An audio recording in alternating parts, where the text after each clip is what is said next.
Fala galera, eu sou o Fabiano Bandeira e aqui no meu canal Muito Botafogo de Futebol e Regatas, Textor solta vídeo de 13 minutos no qual fala sobre arbitragem, manipulação, evidências. Isso mexeu com a torcida alvinegra nas redes sociais no sábado à noite. Já dizia o Cidade Negra, todo mundo espera alguma coisa de um sábado à noite.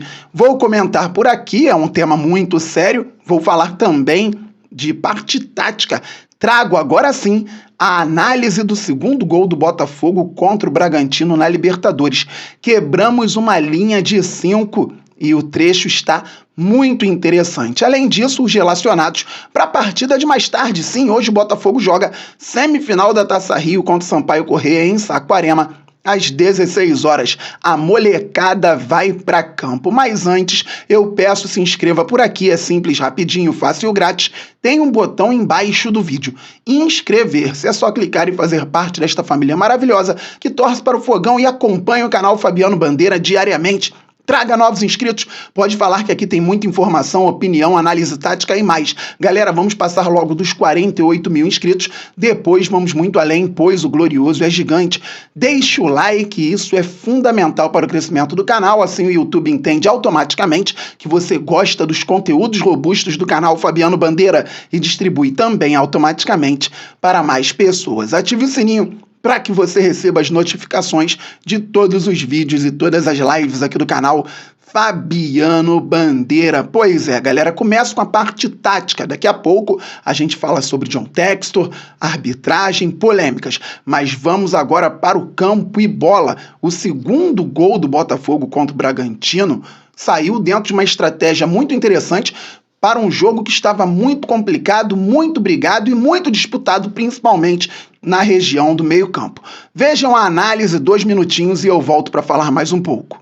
O Botafogo utilizou a amplitude para quebrar uma linha de 5 marcadores do Bragantino, que descia um ponta até o final. Por isso, Savarino aberto pelo lado esquerdo, Tiquinho Soares entre um zagueiro e o lateral esquerdo, Juninho Capixaba, Júnior Santos entre o lateral esquerdo e o ponta Vitinho, com o Damian Soares aberto lá na direita, gerando dúvida no ponta esquerda do Bragantino, com Danilo Barbosa e Marlon Freitas encaixotados por dentro e o Eduardo bem aberto aqui pelo lado esquerdo, sem ter como jogar naquele momento, o Hugo também. Alexander Barbosa fez o lançamento para o Júnior Santos, que estava entre Juninho Capixaba e o ponta Vitinho. Pois bem, galera, o Júnior Santos teve a capacidade de subir e dominar a bola. O Damian, que tinha gerado a dúvida inicial no Vitinho, ficou livre, enquanto o Júnior Santos atraía o ponta do Bragantino e o lateral esquerdo, Juninho Capixaba.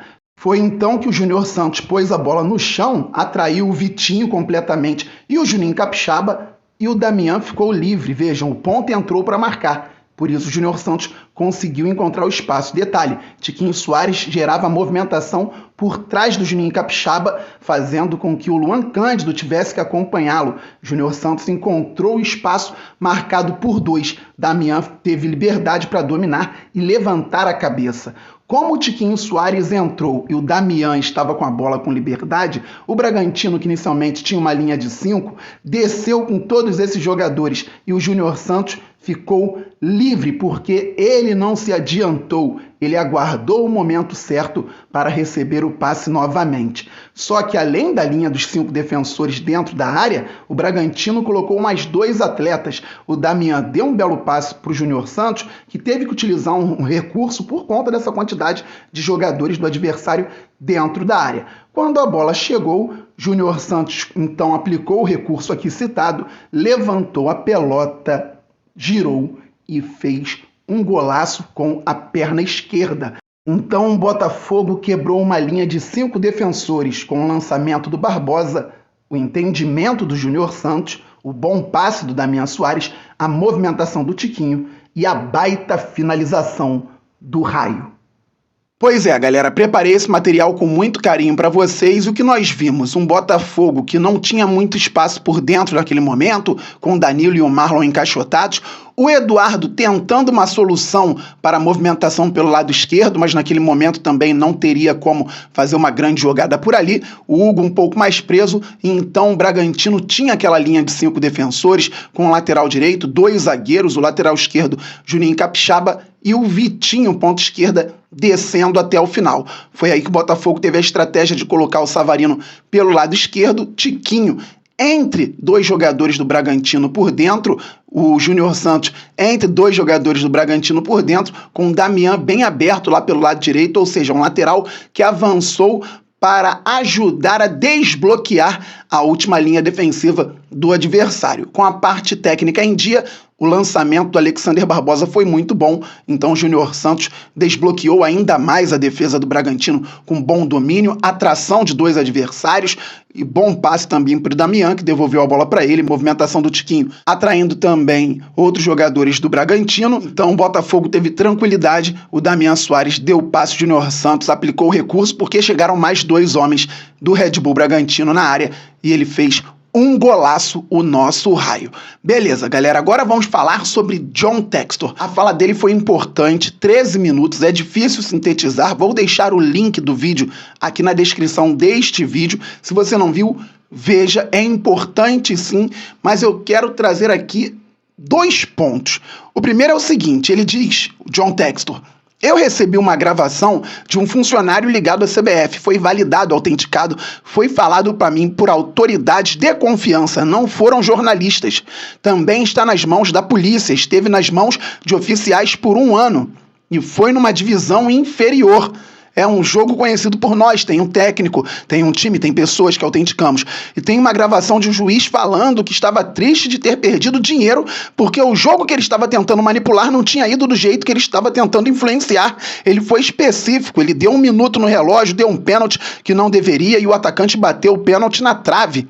Parece até aquele filme Boleiros. Quem não viu, recomendo. É mais antigo. E ele reclamou e disse que fez tudo o que foi possível. E eu vou confiar nos outros para fazer a tradução em português. É de um sotaque carioca, isso nos permite identificar qual árbitro é, o momento do jogo que ele fala, o jogo, o evento do jogo, o pênalti, os acréscimos que ele fala na fita, que ele tentou de tudo, mas não conseguiu achar outro pênalti. Eu acredito que isso é o que a tradução vai falar, mas na minha língua eu quero ser bem cuidadoso para que as pessoas possam acreditar na gravação agora. E por que o John Textor está falando isso? Muita gente pensou numa bomba e não deixa de ser. Se tem manipulação, é bomba na primeira, na segunda, na terceira, na 4ª divisão.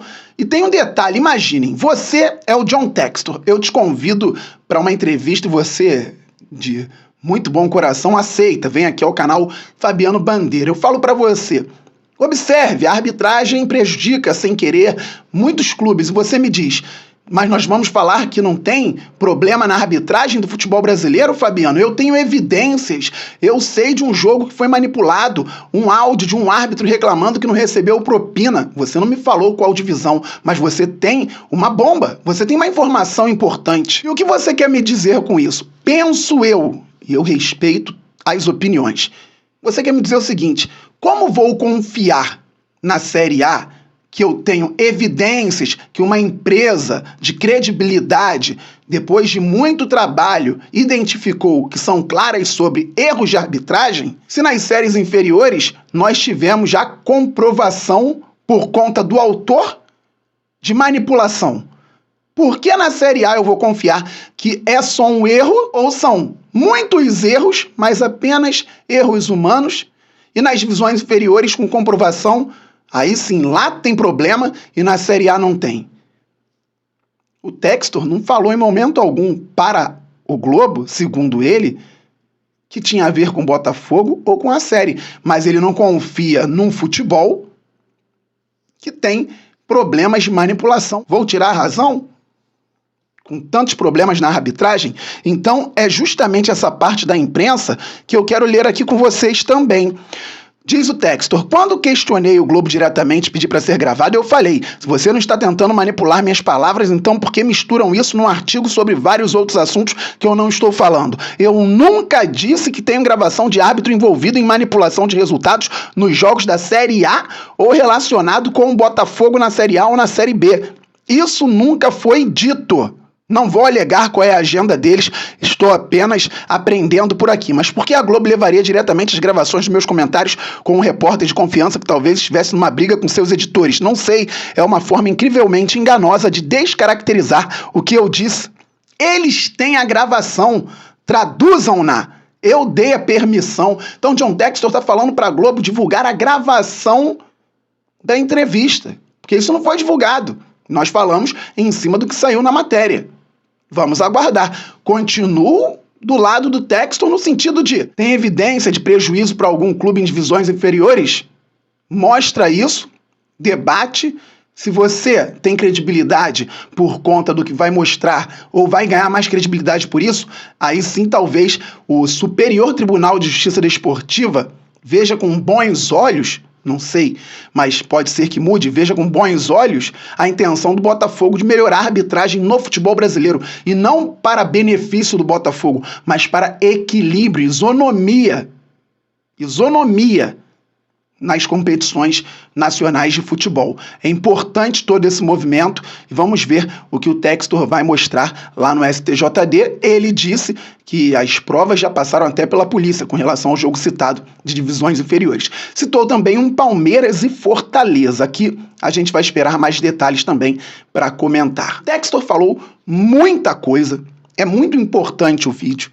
Vi algumas pessoas chateadas, acreditando que ele tivesse uma bomba e ele deveria manter o que ele disse, mas ele não manteve o que ele disse. Se ele não falou sobre Série A ou sobre o Botafogo, mas falou em manipulação, ele respondeu ao jornalista e fez questão de liberar um vídeo de 13 minutos para que as pessoas pudessem ouvir da boca dele o que ele tinha a dizer. Galera, e antes dos relacionados e possível escalação para o jogo de mais tarde, meus parabéns para as gloriosas campeãs da Copa Rio de 2024. Ontem elas golearam o Fluminense nas Laranjeiras por 4-0. Os gols foram marcados por Karen Kellen 2 vezes, e a Kellen é irmã gêmea da Karen, e Duda Basílio, que fez um golaço. É o Fogão goleando o tricolor nas Laranjeiras. O Botafogo toda hora fazendo 4 gols no Fluminense, seja no feminino, seja no masculino.